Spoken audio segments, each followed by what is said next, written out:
Hello and welcome back. Today we're here to discuss The Sun Does Shine for Nonfiction November. Whoop whoop. And as you can see, someone made it to the couch. He's back. I think this is your first time on the actual couch. Yep.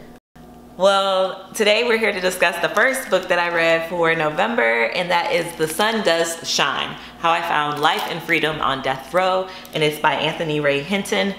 And yeah, this book came out earlier this year. It made Oprah's book club's summer reading list, and there was so much hype around it, and I was like, I have to read it. But then I found out it was about basically, it's a true story of Ray Hinton and the 30 years that he spent wrongfully incarcerated on death row. So that's just already something that heavy. Just really heavy. And I was like, I'm gonna read it, but I just never felt in the mood. And then finally, you know, it's Nonfiction November, and one of the prompts was pastime, and I'm like, oh, okay, this would be a perfect fit. Let me just knock it out and get this over with as the first book. And I tell you, I was pleasantly surprised. I don't know what I initially, well, I do know what I initially thought going in. This was gonna be a book about some injustice and how corrupt the system is, and a depressing story about someone who spent 30 years wrongfully incarcerated. I'm gonna be mad, I'm gonna be angry, I'm gonna feel burdened, and I'm gonna feel just like kind of overwhelmed in like, what is wrong with this world, in a dark place. How I actually ended up feeling after reading this, I was angry, I was upset, I was like, there's so much injustice. This book taught me so much about life and about hope, and replenished me, made me feel like, because even if you're not wrongfully incarcerated, and clearly you can never compare one struggle to the next, and definitely I have never faced anything like this man has faced, but when you face these dark times, just hearing his story and like just hearing the hope, and also how hard it is to hope and how hard it is to fight for your life and to struggle and to choose sunshine every day, regardless how dark it is, and how that's literally something you have to actively seek out, and it's a choice. Even when a lot of your choices are taken away, one choice that you have, even though it's harder for others due to circumstances, is to try to choose hope daily. And it's more than just that, but yeah, so I guess the format is, if you guys are not familiar, I've read the book, Dwayne hasn't, and basically we just have like a discussion, and he kind of asked me things that I may not think of since I've read the book, as to why someone who hasn't read the book would probably be interested. So with that being said, do you have any initial questions? Yeah, so the first question is, what is the point of view? So is he writing it as like he's in there, or is he looking back? Is it flashbacks? Is it a combination? Or? Yeah, that's a good question. So I would say it's a combination, but it's really not. The reason why I say it's a combination, because when you start off, you already know that he was wrongfully incarcerated. It starts off there, but then he kind of replays his life, and he sets it up in a tone to show primarily how, when you're a disenfranchised population, how if you're poor, if you're black, and you have all these things against you, basically how your life is already started off at a disadvantage, whether you get wrongfully incarcerated or not. So many parts in your life are just, it's just interesting that he sets it up in a way where he doesn't say explicitly that that's what he's doing. He's just describing his life. But you know, well, depending on what lens you are, you're like, this is just not how life should be. So yeah. So it's like flashbacks, and it's also a part telling of his story. One thing that I thought was interesting from his childhood, he's talking about, because this is took place in Alabama, which I learned so much about Alabama law through this book, and just like their structure, which is really, they are some good old boys, I'll tell you that. But he's just talking about, like, he and his best friend, they were on this baseball team, and they would have to walk home from school after baseball practice, and it was like an hour walk, you know, because they didn't have cars, and you know, their family didn't have cars, and they had to walk. And basically how they would, anytime they would hear a car coming, they would have to run and go hide in a ditch or whatever, because like, you don't want any trouble, you don't want any white people messing with you, and it was like a constant living in fear. And you know, it was just one day he was just so tired, he was in the dirt, and he was like, man, like, it's crazy. He says, like, it's strange what you can get used to. And it's like, it just made me think of like all the stuff we do that we just sacrifice just to. Yeah, and it's like your normal life. Like you just know, oh, there's a car coming. I gotta jump in this. I gotta hide because it's not safe. And like, you know, he was in school when Martin Luther King was killed, like, you know, 68 or whatever. So it's like, yeah, I don't know. And he was like, even after that ended, you know, in high school and stuff, people act like things change overnight. For him, this was just his regular life. Like, anyways. Okay, so does he describe like the criminal proceedings? Like, is it like, you know how Serial is and how it goes into back and forth between what actually happened or what I was doing on that day and then the actual trial and stuff like that? Is it kind of like a... When I tell you, this was a good, like, if you're into anything law-based, even if you're not into legal stuff, but because I initially as a child was into law stuff and I still kind of like criminal stories and stuff of that nature, like, he has excerpts not only from like the trial, but from like the filings. It's like you're literally, from the moment that he gets arrested to jailed, I'm gonna backtrack a little bit. So there were some murders that were happening in the town, and he was watching them on the news. He remembers vaguely seeing them and stuff like that. And then, you know, he goes to work and he's talking about him in the coal mines, and then he quits that job and he's just living like a regular life that you're trying to find your footing, and he's 29 years old, all this other stuff. And then one day after work, you know, he's at his mom's house, and he literally walks through a regular day, and then the police are there and they show up. And from there, you get the process of how they treated him when they were handling the information, how they didn't really give him his rights, how they know he knows nothing about the legal system, know he doesn't know all these things and all the advice he said, how basically he was assigned a public defender, how the cap that public defender is able to get paid is $1,000, which is the max in Alabama that public defender could get paid for a case. And he walks through all of the stuff of trying to build the stuff to the appeals, to all the legal ins and outs. And also he walks through his day-to-day life of what it's like on death row, and literally how you could be free one day and then you never see sun again for 30 years. And it's just extraordinary. Like, it's so hard to really wrap it and explain it, but he does it. Well, clearly this is his life, but it's just, wow. That was another thing, his cell. Intense. Yeah, his cell was literally right by, because I didn't even know this. This was one of the things I thought was so shocking. For some reason, when I think of people getting sentenced to death, whether it was electric chair or lethal injection, I just assumed they were in some different area where the prisoners couldn't hear, or no, like the prisoners, they hear, they smell it, they know they can, the generators are put on, and it's crazy and it's traumatizing. He witnessed like about 60 deaths during his time while he was there.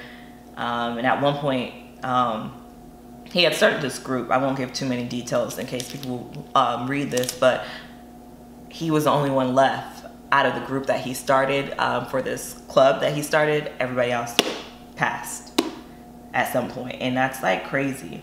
Like, psychologically, that's crazy.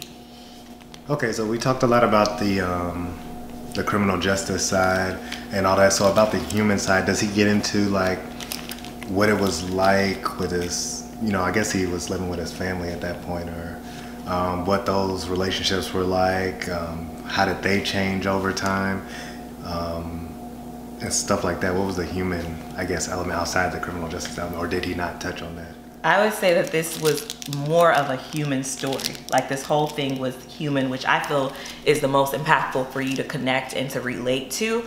At the time of his arrest, he was 29 years old, and, you know, he talks about it because he never got married and he never had children. And at 29, you know, he was dating, he was a ladies' man, and he was doing all these things, and he was with a girl, and he thinks he just has all the time in the world. You know, when he needs to, he'll settle down and have kids and do all these things. And it's like one day you're in a relationship with a girl you're really feeling, and then you're arrested and your life is locked up. But then he talks about, like, this is almost like a love letter to his mother and to his best friend Lester, who I'm like teary in the eyes just thinking about their love and their friendship is one for the ages. Like, it's just amazing. And he talks about how having love literally while you're incarcerated like that and have an unwavering love, like that's the only way he was able to survive. Like some people while they're on death row, they didn't get visits. He got a visit every single week. His friend drove 7 hours every Friday after work, working a night shift from the coal mines, to make sure that he had someone there to visit him on visiting day. And a lot of times his friend got turned away because they'll do random things where they don't let the people come through. And to have like that hope and that commitment, like he knew he was blessed, because so many people don't get that. And it's hard because when those people get locked up, the world goes on, people forget about them. And I don't know, that's just a lot. Yeah.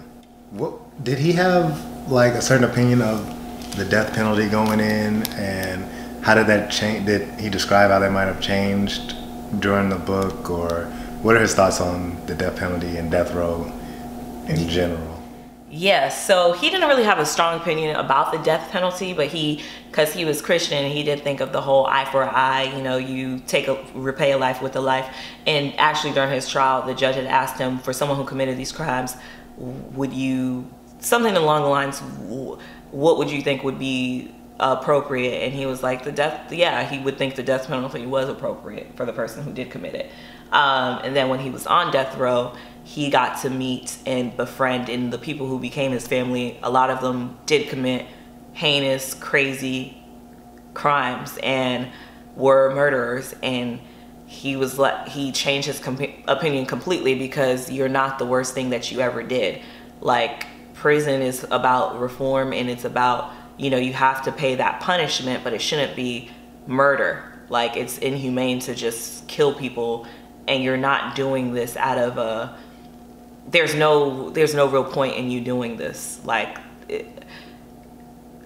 also, it's pointed out, like, the fact of the matter is, I'm gonna put the numbers on the screen because I can't remember the numbers exactly, but at this time, the person who ends up representing him, and amazing guy, and you can look him up, he has TED Talks, Bryan Stevenson, he writes the foreword and the afterword, and he was just talking about like the pure fact of they were able to exonerate and prove, like through forensic evidence and different actual physical evidence,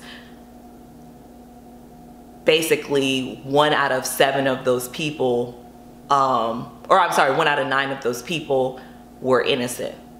So, like, it's crazy to think that, you know, out of those 60 people, like, basically more than 10% of those people were actually innocent. So you're killing people that could possibly innocent. Statistically speaking, 1 out of 9 people statistically on death row are innocent. And in Alabama, it was something even smaller of a, like 1 out of 5 or 7 or something like that. So he talks about that. One, you can't kill innocent people until you know that everybody on death row is actually guilty. You definitely shouldn't even consider it. But even if they are guilty, death is just not the solution or the reasoning. It's just weird. So, were there any like chapters or sections or something he said that stood out to you?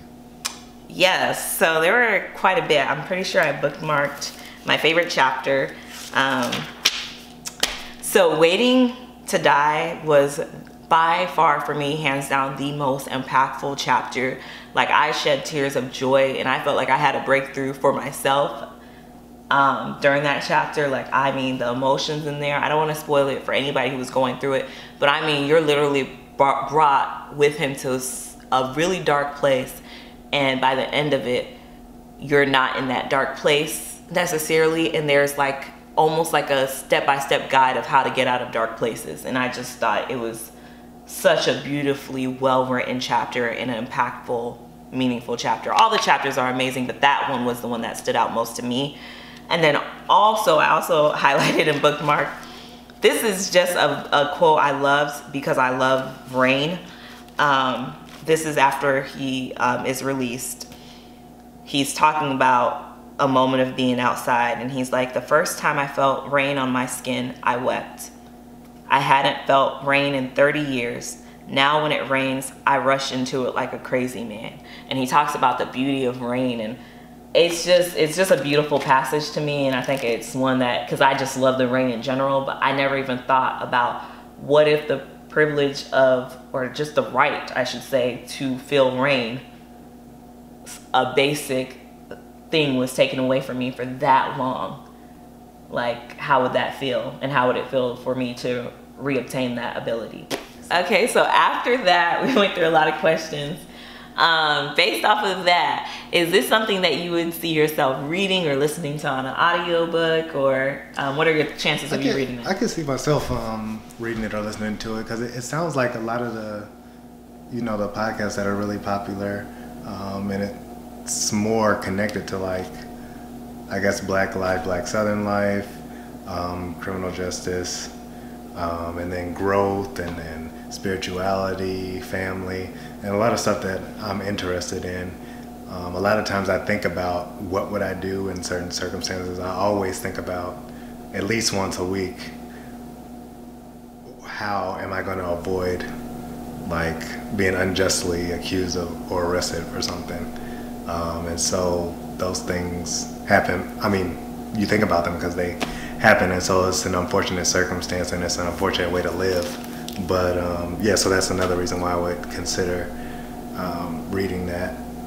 For me, my star rating, I gave this a 5-star. This was a 5-star read for me. One, mainly for all the reasons that you touched on. It touched on so many avenues, and it's a personal story, and there's not a dull moment where you feel like there were filler words or anything. Every word I felt was carefully chosen.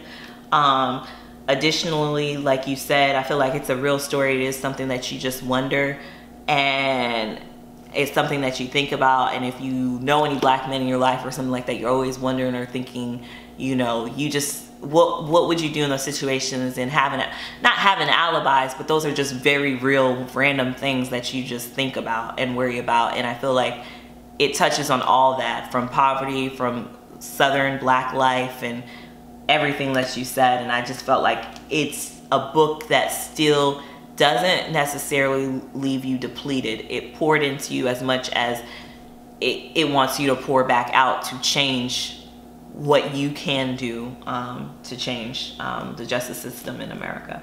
Yeah. I mean, that makes sense. I think that's a good wrap up. Yep. So thank you guys so much for watching. If you've read this book, please let me know, what were your thoughts? Did you emotionally connect with it as much as I did?